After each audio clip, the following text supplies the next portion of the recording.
Tu savais qu'on pouvait prendre un train à plus de 3000 mètres d'altitude pour photographier l'une des montagnes les plus mythiques du monde? Et non, ce n'est pas dans l'Himalaya, c'est en Suisse, à Zermatt, avec le train du Gornergrat. Je t'explique comment faire.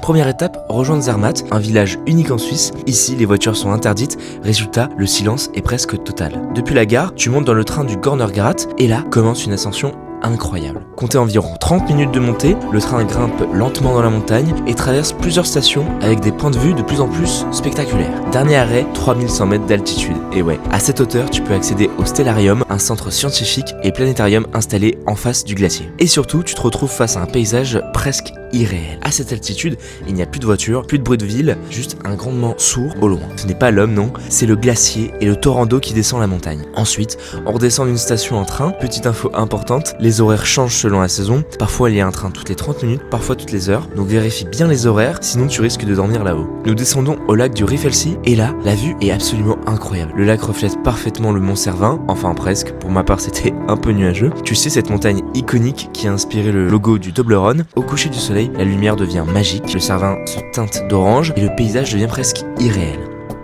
On redescend tranquillement et heureusement on n'a pas raté le train, on repart avec plein les yeux et plein la tête de souvenirs. Si tu veux réserver ton billet aller-retour, le plus simple c'est de passer par le site gornergrat.ch.